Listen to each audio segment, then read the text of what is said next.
ब्रह्मचर्य है, इसके 8 गलतियां होती हैं जिनसे ब्रह्मचर्य क्षीण हो जाता है।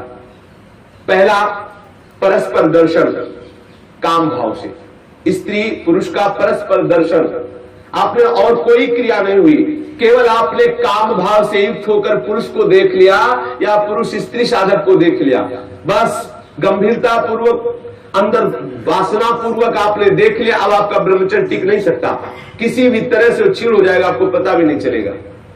ये 8 प्रकार की गलतियों को सुधार कर लिया जाए तो पूर्ण ब्रह्मचर्य का अनुभव होने लगेगा। कभी भी किसी माता बहन की तरफ दृष्टि जाए, तत्काल उनमें भगवती का भाव करते हुए, जगदम्बा का भाव करते हुए, या श्री जी की सहचरियों का भाव करते हुए, या अपनी बहन का भाव करते हुए। हाँ, अपनी बहन में कहीं गलती भावना थोड़ी आती है, अपनी माँ में कहीं गलत भावना थोड़ी आती है, अपनी बेटी में कहीं गलत भावना थोड़ी आती है। ऐसे सद्भाव रखिए, कोशिश कीजिए कि उनके मस्तक और केशों पर, नेत्रों पर दृष्टि न जाए, चरणों पर दृष्टि रहे। जो चाहे आपन कल्याणा, सुजस सुमति शुभगति शुभ नाना, सो परनार लीलार गुसाई, तजो चौथ के चंद्र किनाई। जैसे चौथ के चंद्रमा को देखने से कलंक लगता लोग बचते हैं, ऐसे ही माता बहनों के नेत्र, मस्तक और केस, इन 3 को देखने के लिए अपनी दृष्टि को बचा लो। नेत्रों में नेत्र न मिलने पावे, उनके ललाट और उनके केस पास पर दृष्टि न जाने पावे, उनके चरणों पर दृष्टि रहे। संभाषण करना हो तो सर नीचा करके ही उनसे संभाषण करो। ये आद्य शक्ति जगदम्बा के अंश स्वरूपा है, ये श्री जी की सहचरी है। ऐसा भाव रखकर उनसे वार्ता करो। ज्यादा देर वार्ता मत करो, एकांत में वार्ता मत करो। जहां दर्शन हो तत्काल नेत्र हटा लो। अगर दर्शन होते ही आपने काम भाव से उनको देख लिया तो फिर आप ब्रह्मचर्य नहीं रह सकते, या वो ब्रह्मचर्य नहीं रह सकती जिसने पुरुष को काम भाव से देख लिया। पहली गलती। दूसरा है स्पर्श करना, किसी भी बहाने से परस्पर स्पर्श करना, किसी भी अंग का स्पर्श करना। हम भले प्रकट नहीं कर रहे हैं अपनी वासना, लेकिन किसी भी बहाने से पुरुष या स्त्री के शरीर का स्पर्श करना परस्पर विपरीत भावना से, ये दूसरा लक्षण। यदि आप प्रकट तो नहीं कर रहे लेकिन किसी भी बहाने से आप स्पर्श कर रहे हैं, आपके अंदर काम का भाव चल रहा है, तो आप ब्रह्मचर्य नहीं रह सकते, आपका ब्रह्मचर्य क्षीण हो जाएगा। दूसरी गलती है।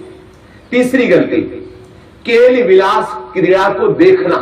किसी भी जीव के केल विलास क्रीड़ा को देखने से अपने मन में वैसी भावुकता प्रकट हो जाती है और हम ब्रह्मचर्य खो बैठते हैं। चौथी बात, परस्पर बैठ करके एक दूसरे के रूप का गान करना। आप बड़ी सुंदर हो, या आप बड़े सुंदर हो, आपकी बहुत याद आती है, या वो बहुत सुंदर है, वो हमको बहुत चाहती है, वो हमको बहुत चाहते हैं। ऐसी परस्पर में वार्ता करना या एकांत में उसके गुण कीर्तन करने से ब्रह्मचर्य का नाश हो जाता है। पांचों, एकांत में बैठ करके भाषण करना। एकांत में बैठकर कभी भी साधक को ऐसी गलती कभी नहीं करनी, भले वो भागवती उपदेश क्यों न हो। जब आप देख लीजिए कि हमारे चित्त पर पुरुषत्व का अभिमान नष्ट हो गया है, किसी भी स्थिति में हमारे हृदय में भावना नहीं आएगी कि भोग्य वस्तु है, तो फिर सच्चिदानंद भगवान की अपार कृपा है कि त्रिभुवन में आपको कोई हिला नहीं सकता। नहीं स्वात्मा रामम विषय मृग तृष्णाम भ्रमयति। ज्ञानी भ्रष्ट हो सकता है लेकिन बोधवान नहीं, भक्त विचलित हो सकता है लेकिन प्रेमी नहीं। जो प्रेम से युक्त हो चुका है, जो बोध संपन्न महापुरुष है, क्योंकि जब सर्वत्र सच्चिदानंद में भगवान श्री कृष्ण दिख रहे तो कौन किसको भ्रष्ट कर सकता है। जब तक स्त्री पुरुष का अहम है तभी तक ऐसी भावना का जो भयावह स्वरूप है उससे बचना चाहिए, तभी तक ऐसी भावना हमारे हृदय में हावी होती है। इसलिए साधक को कभी भी एकांत में, स्त्री शरीर साधक को कभी भी पुरुष शरीर साधक से एकांत में कभी भी भाषण नहीं करना चाहिए। अगर करने का अवसर आए तो मैदान में आ जाना चाहिए, खुले में आ जाना चाहिए, जहां सब लोग आपको देख रहे हो, जिससे आपके हृदय में वो गलती नहीं होने पाएगी। यदि आप ऐसा कर रहे हैं, भले भागवती उपदेश ही कर रहे हैं, तो भी आप ब्रह्मचर्य नहीं रह सकते, ऐसा शास्त्र का आदेश है। एकांत में किसी स्त्री को दूर से देखकर या पुरुष शरीर को देख करके भोग का संकल्प कर लेना, वासना का संकल्प कर लेना, यह ब्रह्मचर्य का नाश कर देने वाला संकल्प होता है। दृढ़ निश्चय कर लेना, संकल्प कर लेना। या विपरीत देह वाले, जैसे पुरुष या स्त्री, विपरीत देह वाले संग में एकांतिक केली कर लेना। ये अष्ट प्रकार के जो ब्रह्मचर्य नष्ट करने वाले भाव है, इनसे पूर्णतया बचा जाए। जो ब्रह्मचर्य रहना चाहे, कभी भी कामुक दृष्टि से परस्पर शरीरों को ना देखे। स्त्री शरीर साधक या पुरुष शरीर साधक परस्पर किसी को कामुक दृष्टि से न देखे। कभी बुरी भावना से किसी भी माता बहन का स्पर्श न करे। कभी भी किसी भी तरह से अपने निकट ना आने दे, ना उनके निकट जाए। ये बहुत काम की बात है, इसे साधारण मत समझिए। हम भजन करते हुए भी जो आनंद का अनुभव नहीं कर पा रहे, यही गलती है, हम यही मिस्टेक कर रहे हैं। भले हम किसी का संपर्क नहीं कर रहे, लेकिन हमारे अंदर वासना की गणित लगती रहती, इसीलिए हमें परमानंद का अनुभव नहीं हो रहा। हमें सावधानी रखनी है। देखो, ये ऐसा कोई अपने में ना जाए कि मैं सिद्ध हो गया हूं, मैं जैसा मनमानी आचरण चाहूं कर सकता हूं। भगवान व्यास देव जी ने लिखा कि बड़े बड़े विद्वान भी इस आकर्षण में अपने आप को ढीला मानते हैं और गिर सकते हैं। इसलिए सावधानी पूर्वक, विद्वानों को भी ये जो आकर्षण है खींच सकता है, इसलिए सावधान रहे। कभी भी ब्रह्मचर्य व्रत धारण करने वाले उपासक को या गृहस्थ धर्म धारण करने वाले गृहस्थी को भी अपनी पत्नी के सिवा कभी और के साथ एकांत में संभाषण नहीं करना चाहिए।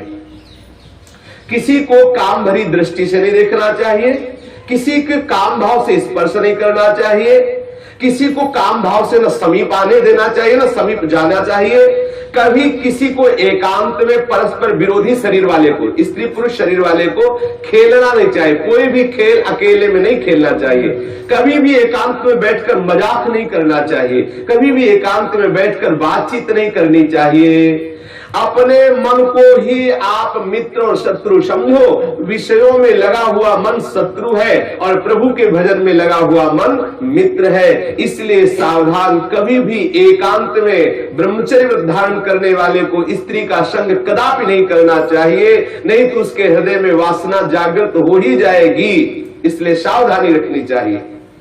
ये जो इन गलतियों का सुधार कर लेता है, वो ब्रह्मचारी पूर्ण रूप से ब्रह्मचर्य रह सकता है। एक बार फिर ध्यान दिया जाए, किसी भी तरह से हम किसी भी माता बहन को या माता बहन किसी भी पुरुष को काम दृष्टि से न देखें।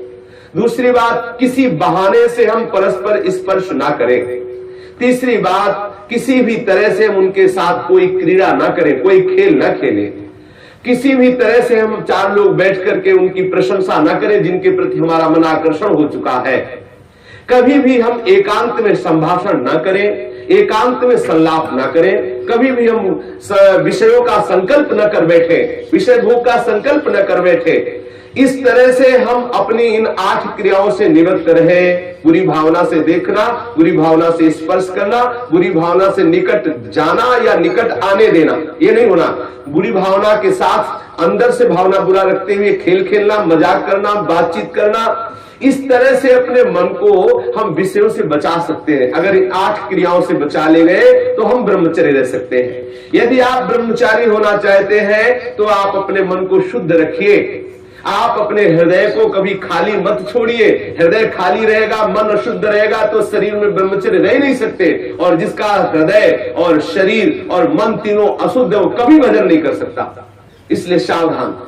आज तो और बहुत बुरी दशा हो रही है, भक्ति के नाम पर वासना का पोषण करते हैं। भक्ति के नाम पर हम सखी तुम सखा, ये समझ जाने कौन सा नाटक। भगवान कैसे कैसे प्रपंच चल गए हैं, कैसे कैसे प्रपंचिक लोग अपनी वासना की पूर्ति के लिए भक्ति का आडंबर कर रहे हैं। भक्ति को हंसी मजाक समझा जा रहा है। राधा कृष्ण की इस महाप्रेममयी लीलाओं को कैसे किस भावना से घसीटा जा रहा है। बहुत दुर्गति होगी, बहुत सावधान। वो देख रहा है जो सबको देख ले। अरे कोई देखे ना देखे, तुम तो देख ही रहे हो ना, तुम्ही को वहां बोलना पड़ेगा। वहां तुम छुपा नहीं सकते। सर्वशक्तिमान भगवान तुम्हारे अंदर बैठे देख रहा है। भजन करना चाहते हो, भगवत प्रेम प्राप्त करना चाहते हो तो ब्रह्मचर्य पर पूर्ण दृष्टि रखो।